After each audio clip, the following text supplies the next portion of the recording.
This is why I think the idea that the self is a social construct stands out as a powerful idea, because it is absolutely true in relation to the inauthentic self and absolutely false in relation to the authentic self. And we know this in part because what is the origin of the social constructs to begin with?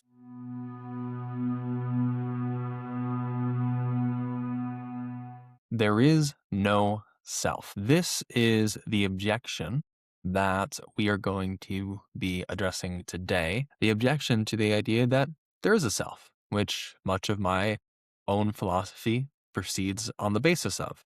This is going to be a part of a broader series where I try to take a look at general objections to different aspects of my philosophy that I've so far shared on this channel as an attempt to get better at articulating my philosophical position, refining what I mean when I'm using terms like self, and getting a better understanding of the truth in general by testing this philosophy against common objections. In the spirit of that, I want to invite my listeners to comment on this, to bring about further criticisms on the different kinds of points that I'm going to be discussing today, to bring up their own objections, or to think of weak points to the arguments that I'm making here and write them down in the comments, or even make your own video in response to something like this.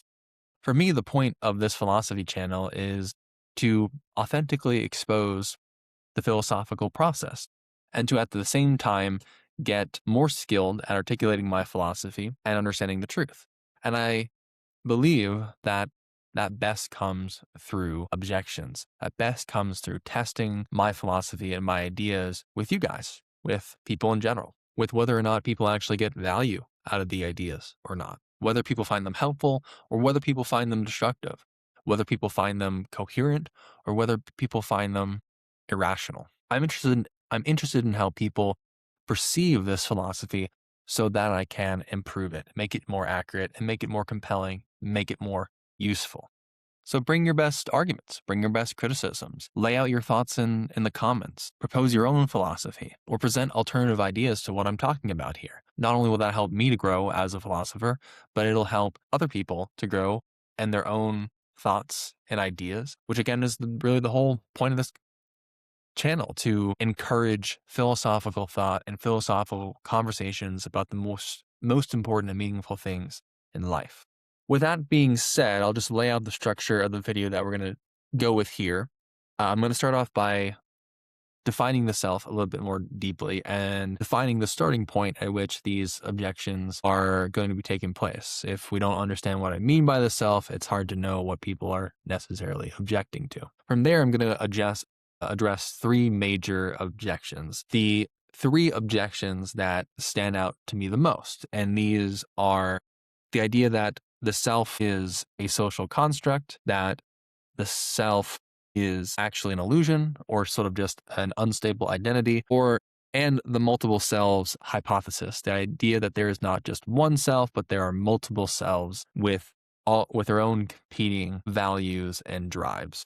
I picked out these three objections because I believe that they're the most coherent and they're the most relevant to what I'm talking about when I talk about a self. But again, if you have an objection that is not one of these three, please please feel free to share it in the comments, and I will be happy to respond, happy to enter into conversation with you about it. And then we're going to end off with some concluding thoughts about how we could tell the difference between the true self and the false self internally. With all that being said, let's get into the definition of the self. What do I mean when I'm using the word self? The first part of this to lay out is just the overall definition of self.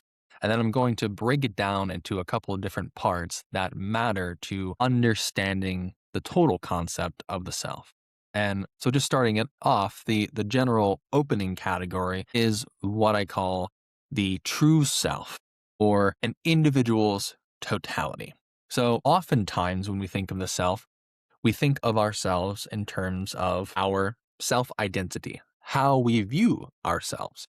And maybe this is a mix of who we think we are, what we think we value, what our personality is, and maybe how these things have related to one another over our history. My understanding of the self is a bit more expansive than that. My understanding of the self is that the self is everything that relates to who you are as an individual totality. Trying to break that down to more simple terms, you are your values, you are your emotions, you are your thoughts, you are your personality, but you're also your history. You're the collection of your historical self over time. All of the things that you've done, all of the things that you've thought, all of the things that you've felt, all the ways in which your body has changed in space and time, how your awareness of yourself has grown over time, your bodily processes, your unconscious, your subconscious, your instincts, as well as all of your future potential, meaning everything that could potentially come out of your individual self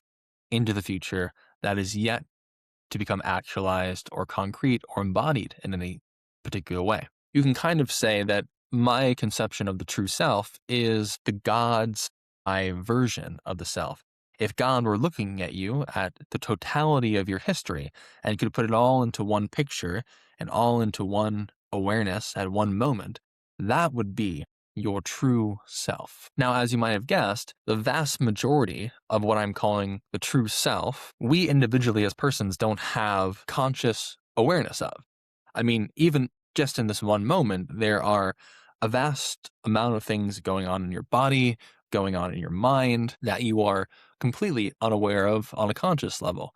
We have the entire realms of the unconscious and the subconscious that have impacts on you that are beyond your direct explicit awareness. There are many thoughts and ideas that you might have that you are sort of half conscious of, or there is no explicit linguistic tag to them. There are processes, potentials, and actualizations of yourself that are happening right now in this very moment that you and I are completely unaware of at a conscious level. And so much of our true self is outside of our explicit awareness. And this is where it's important to bring in the concept of what I call the authentic instinct. And the major thing about the authentic instinct is that it reveals the true self, or at least the image of the true self, phenomenally. That is, in your direct experience of the world.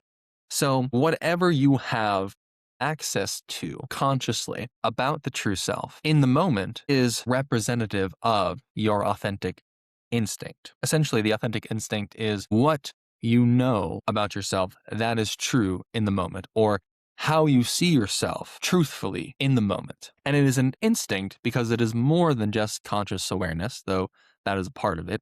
It is also an acting for. It is a kind of attempt to embody those values that are authentic values, meaning that they are ends in themselves. You wish to achieve them for their own sake rather than to a means to another end. An example here might be something like, I authentically value talking about philosophy on YouTube. And so doing something like this is representing an authentic instinct in the sense that I am embodying and manifesting an end in itself that I call philosophy. Whereas maybe the breakfast I ate this morning or the sleep I had to do last night would not be considered authentic in this instinct because it is a means for the ends of philosophy. So this doesn't mean that a non-authentic value is therefore a bad value. It may be good as a means to an end, but it does mean that the authentic instinct is about embodying the ends in themselves, whereas the inauthentic instinct is about preserving what is necessary to achieve those ends. And these are different instincts, and I'll get into the inauthentic instinct here in a minute. I think what's most important to highlight about the authentic instinct, though, is that it is unafraid and unflinchingly self-conscious, meaning it is willing to be aware of and to act for the sake of one's true self, to both act for the sake of one's true values as well as know about one's true self. It is unafraid and unflinching to do these kinds of activities. It does not try to resist it or distort it or get away from it or superimpose some sort of falsity into the instinct. It wants to know the truth. It wants to be consciously aware of the true self, and it wants to be able to act for the ends in themselves. And it is the authentic instinct insofar as it really corresponds to the real true self. At the same time, we never have total access to the truth self. The true self is an objective fact that we only have our particular, subjective, phenomenal access to at any given moment. And the degree to which we have access to the truth self, both in the knowledge of the truth self objectively, but also the embodiment of the true self values, is the degree to which we are operating within an authentic instinct. The next thing we can talk about is the false self. And this is any image of the self which is out of correspondence to the true self. So as I talked about, the authentic instinct reveals an image of the true self that corresponds to the objectively true self. Well, the false self is just whatever self-image is out of correspondence with the true self, whatever is not objectively true about ourselves, but which we still understand ourselves through. And the false self comes about through the inauthentic instinct. The inauthentic instinct creates the false self image. And the false self image is usually one of three things. It either deliberately cuts off some understanding of the true self that you could have access to, but for whatever reason it cuts off that understanding. It distorts the true self, or else in some way adds to the image of the true self. So you could take an example of somebody whose true self is more socially cowardly, right? Or socially anxious or something like that, right?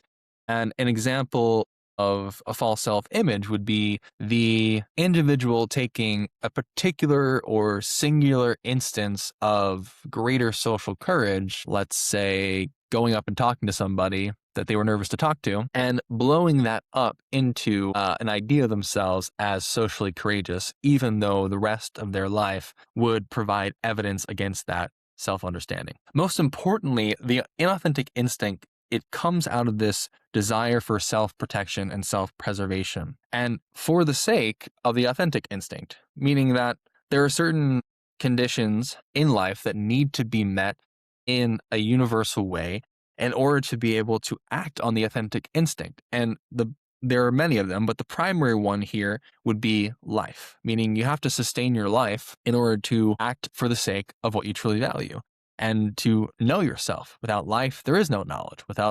Without life, there is no ends in itself. And so life creates this universal requirement for the self to meet in order to make the authentic instinct possible at all. And there are many instances in which the inauthentic instinct needs to create a false self-image in order to protect the life of the person or preserve the possibility of authenticity in the future. The most common examples of this is in the parent-child relationship, where the child oftentimes has to change who they are, change how they're expressing themselves, and change what they act for the sake of, and even change what they are willing to know about themselves in order to protect themselves from the punishments or the lack of love that might come from their parents that the child experiences as a threat of death. But there also might be social instances of the same kind of dynamic.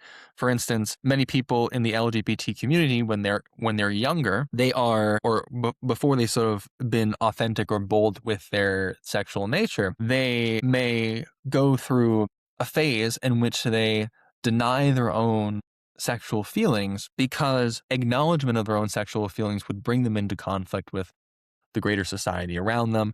And in many societies, of course, something like being gay, for instance, could actually cost you your life, if not be incredibly socially costly, which is associated historically with death. That is, ostracism is historically associated with death in our species. So the point is to say that the inauthentic instinct protects the individual from any parts of the true self, either in conscious knowledge or an actual embodiment, which it believes could bring the individual or the self into danger, especially the danger of death. And a lot of this is trained in childhood and then expanded upon within the broader society. And so there is this conflict oftentimes between the inauthentic instinct on the one hand and the authentic instinct on the other hand, where meaning and happiness and satisfaction and purpose comes out of the authentic instinct, comes out of acting for the sake of ends in themselves and what we truly value, but this has to submit itself oftentimes to the inauthentic instinct, which is trying to keep the person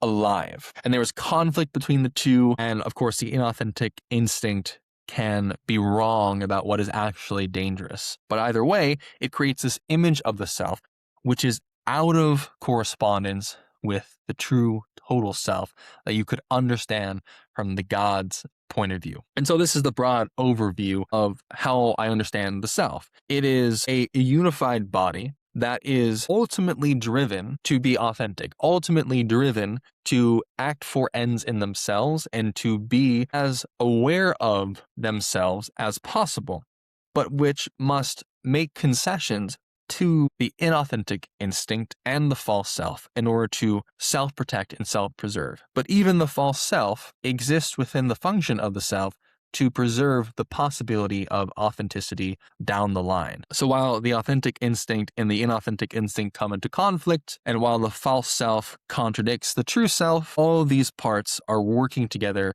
ultimately for the same end. And they're the unifying thread of ends in themselves and growing self-awareness. And these as categories. Of course, what any individual actually values or considers an end in themselves, or what degree the self is driving after self-awareness is subjective in itself, but these are the sort of unifying categories. From here, we can get into the major objections that come up against the concept of the self, including the one that I just laid out. The first, and probably the most modern and interesting, is the idea that there is no unified self, that the self is only a social construct. And the argument goes something like, if you try to uncover what is inauthentic about the self, what is not original or true to the self, you can take layer and layer and layer and layer off, and at the bottom, you will find nothing there. And the reason being because the self is actually a social construct. The self is an intersection of a variety of social factors that come together and fill in the value context and the value hierarchy of an individual, how they go about achieving it, how they come to understand themselves, what it is they privilege in themselves.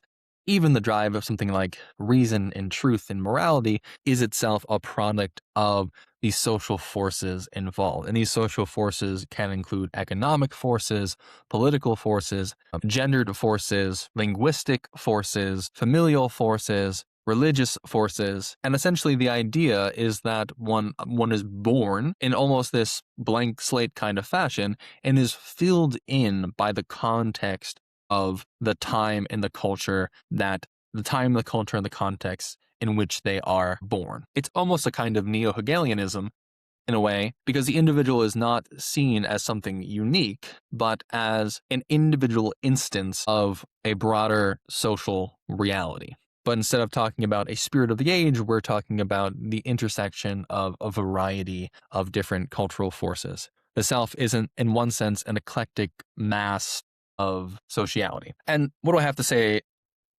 against this? Well, the first argument I would make against this is actually not to really point out the content of the argument, but to say that even if we were to agree with this opinion, that the self really comes out of nothing but a variety of the intersection of social forces, this is not how we actually experience the world.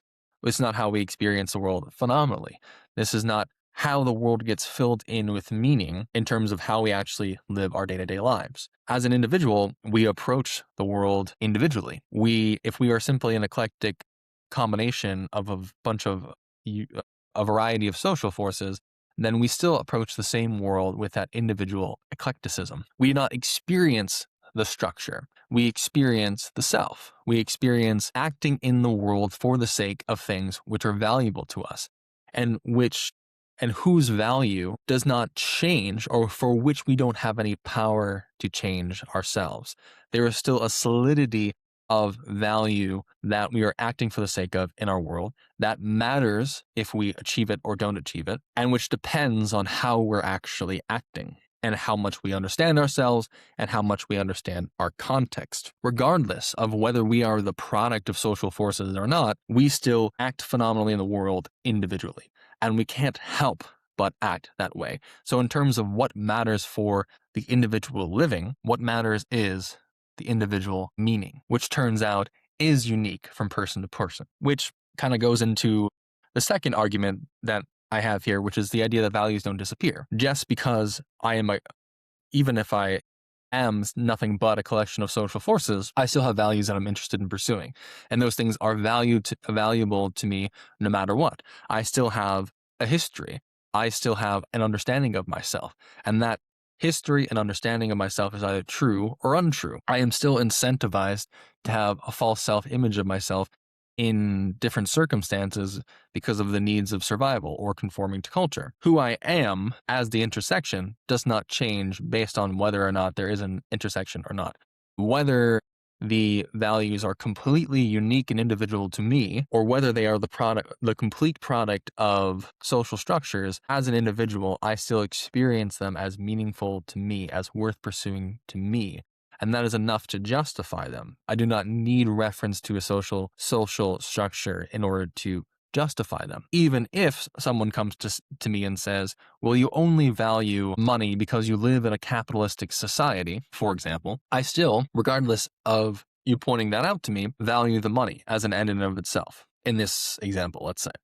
Even if you point out a counter example of this dialectically, if you bring up something like Marxism or communism or an alternative to money as an end, then there is something within me that must judge between the two values. The very introduction into my awareness of other social structures forces me to reconcile the structures down into a unified value perspective, or else to commit myself. And in one sense, it is the committing oneself, the embodying of my own value premises, that contradicts the idea that we're nothing but structures. Which leads me into a third argument here, which is the idea that our values change when, or both the outward expression of what we pursue changes based on whether there is coercion and the threat of death, including social death, or not. Meaning that if you took away the vast majority of these structures, and if you put somebody in an environment where those structures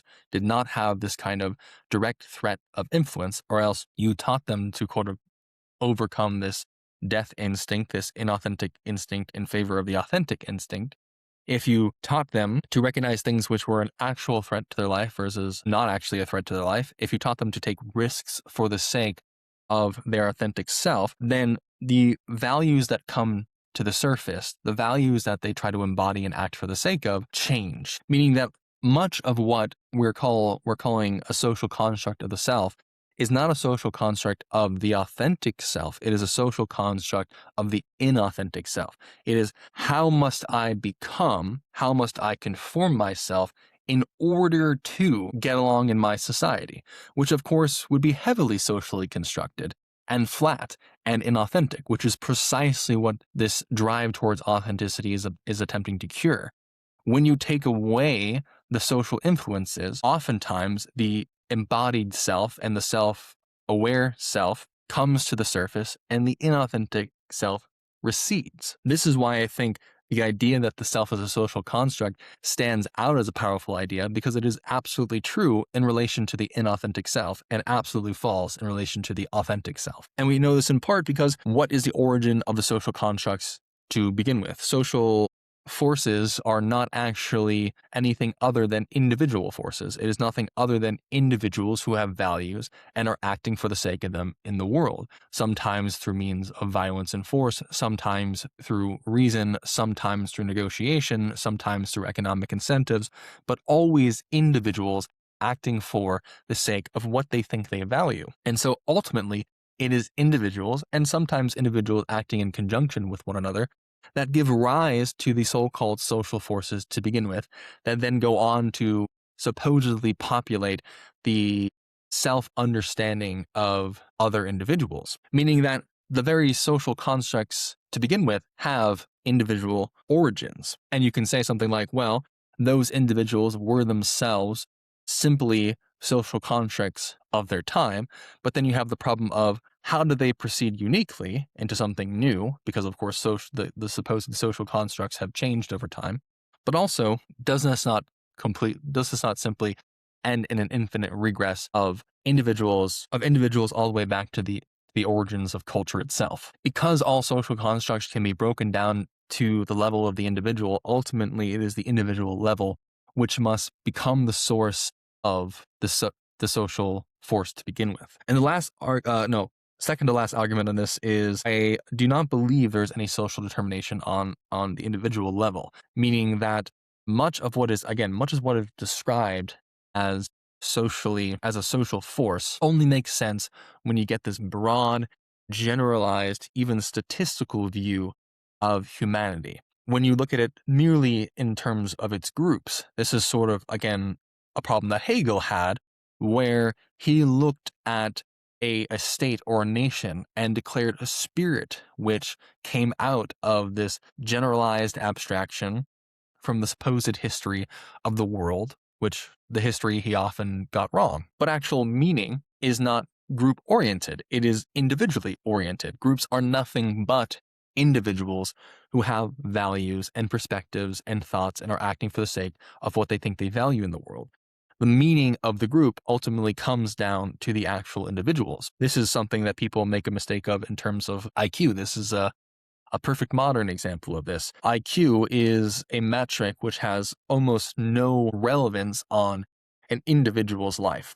An individual who has an IQ of 100, an individual who has an IQ of 80, and a person who has an IQ of 140 can all live relatively identical lives if you take it from an individual perspective. The only thing that you get out of an understanding of something like IQ is broad generalizations of giant groups of people, and you can kind of predict the destiny of a nation based on its generalized IQ. But again, is that how human beings experience the world? Is the way that human beings experience the world through an arbitrary group of people that happen to be in the same IQ class as them? Do we experience the world as a group, or do we experience the world as an individual? That matters in terms of how we approach this philosophically. And the most important point is there's no social determinism within that.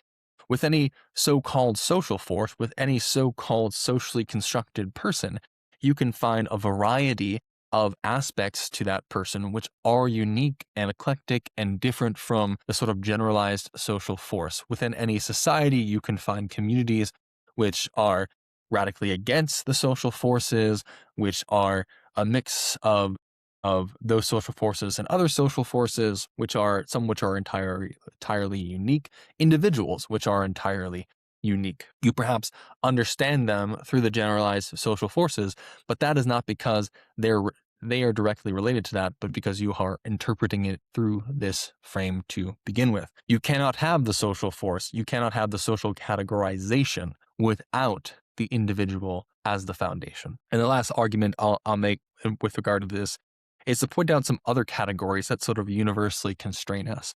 Because I think one of the more powerful arguments to the idea that the self is a social construct is the idea that we all operate within these universal constraints, social constraints. So, for example, language is often taken up as this universal constraint, and we say, well, we must speak philosophy, for example, we must speak philosophy through the universal language of English, and the social implications or the social power behind language, which itself has no solid identity, changes the way that we self-identify and restricts us in a categorical sense. And my question is, even if an argument like that holds up, which there's doubtful points when it comes to that, but does a universal constraint therefore mean a lack of unique identity, or a unique self, or a solid self, or a unified self? And I would say no. And the reason why I can say this is because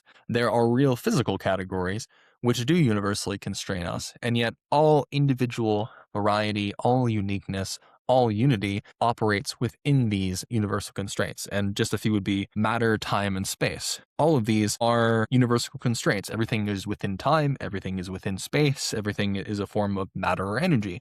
And yet all of the diversity and uniqueness of expression and of value and of embodiment that exists both today and historically has come out of these universal constraints. And so the idea of a universal constraint or even like a social constraint does not destroy individual identity. And so I believe that the self is far more than a mere social construct. Oftentimes it is forced to work within a social construct in order to survive. And so the social construct comes to fill in, especially the false self-image.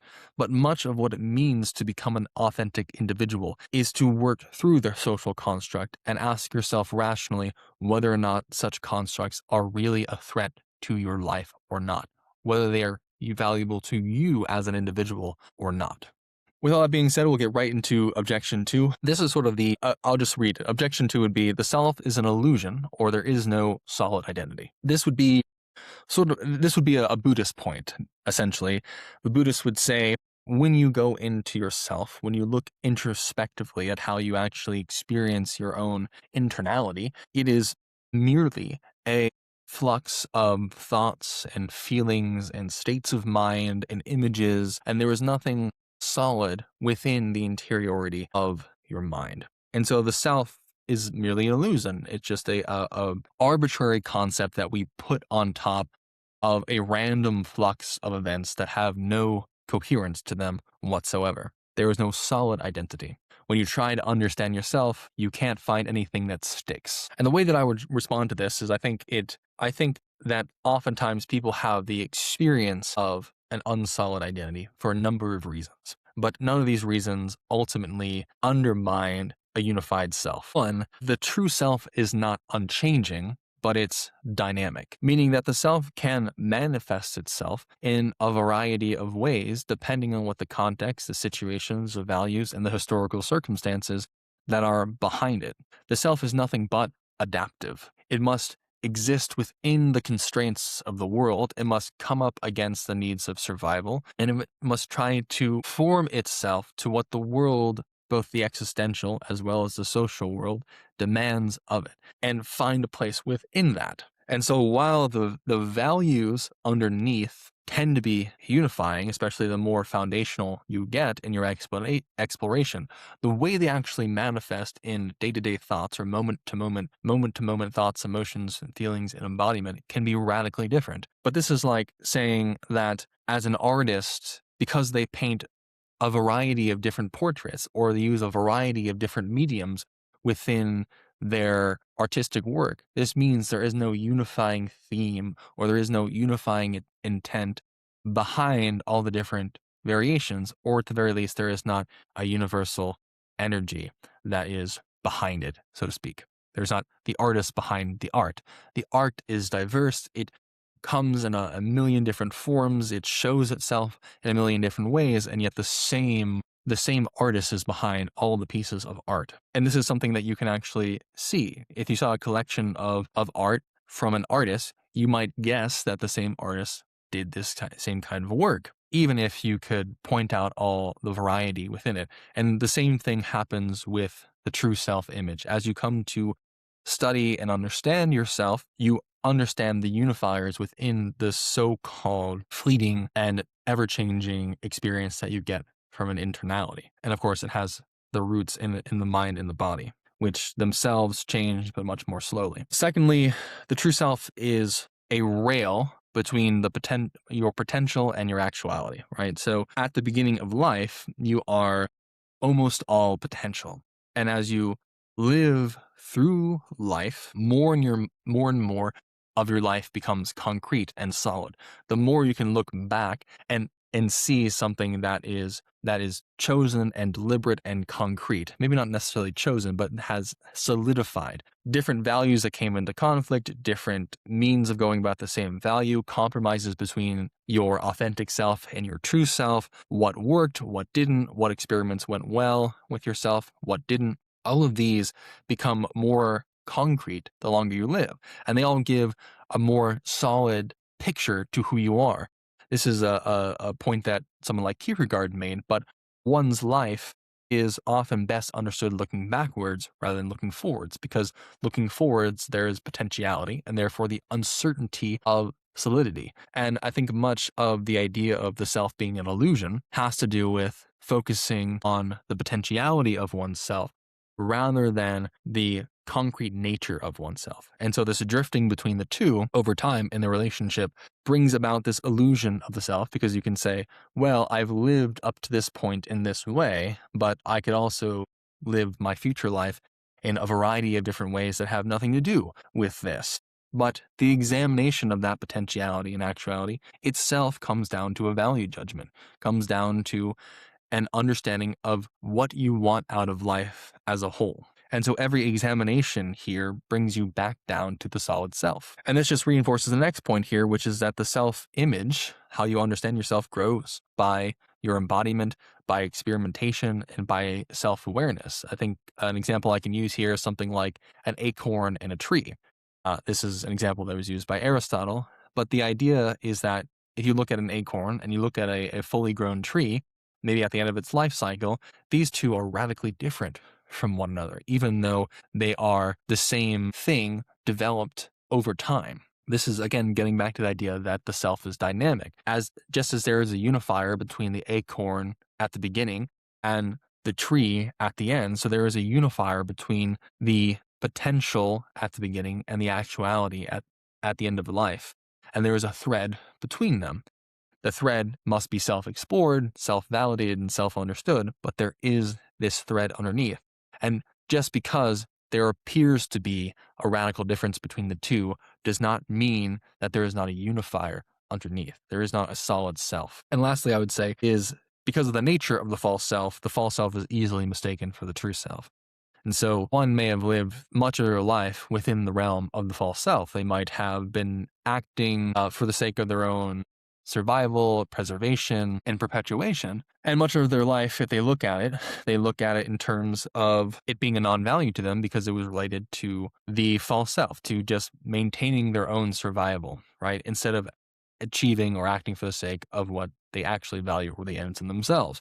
And so the life they live at one point when either they have the opportunity to or they get more in touch with their true selves, that next life can look radically different from their past life because their past life was largely inauthentic. Or again, one can be in the midst of inauthenticity, the midst of the inauthentic instinct and the false self-image, and think they have an idea of who they are, and then the next moment that changes radically based on what happens to come up, whether or not in that moment they're giving free rein to their authentic instinct or not, whether the authentic instinct is now coming into conflict with the false self instinct. And so what seems as though there is no solid identity is really the formation of the solid identity, the solid true self image, because one is for the first time discovering it. So that's what I would say against the idea that the self is an illusion.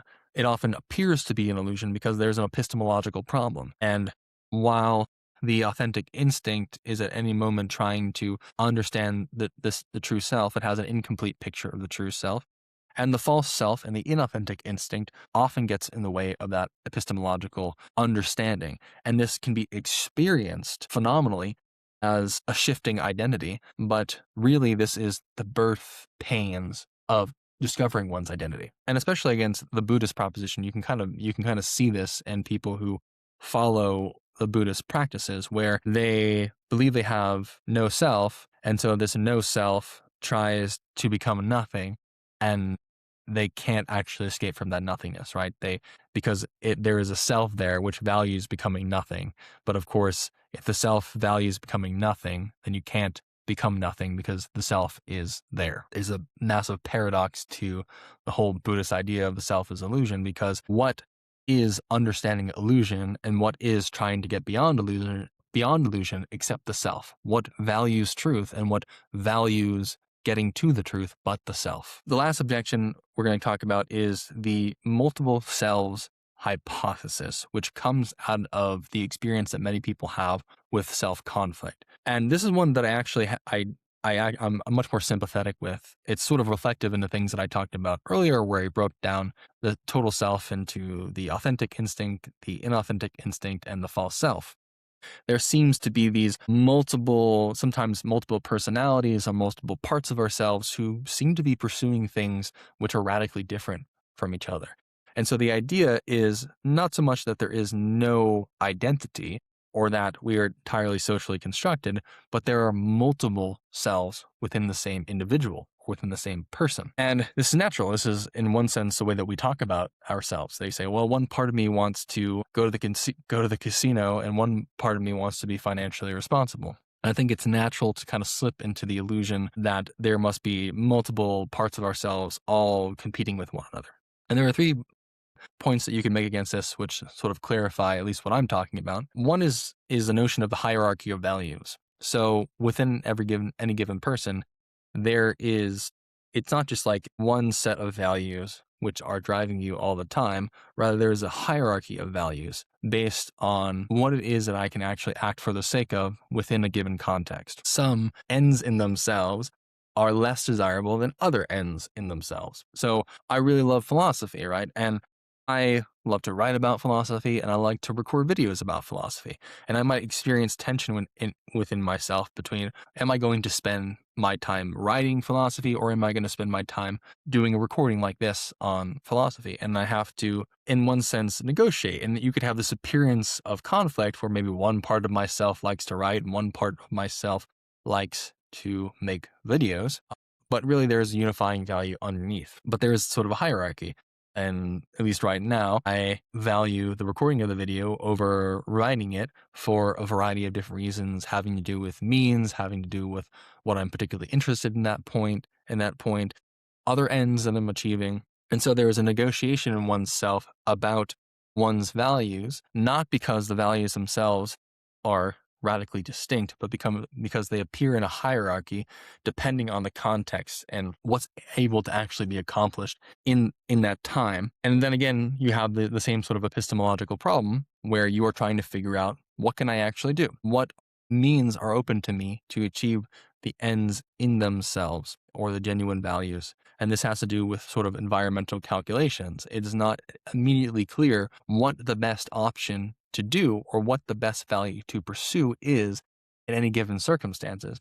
And we have a variety of values that we're chasing authentically. And depending on what we can do, we're going to choose differently. But that is not because there is not a unified self, but because our values are arranged hierarchically, because we are forced to choose and because of our environment and our circumstances. And the second point I would really make here is, again, you have the authentic and the inauthentic instinct. The false self is trying to protect life. The authentic self is trying to produce meaning. And these two come into conflict because what is meaningful does not always preserve life, and what preserves life is not always meaningful.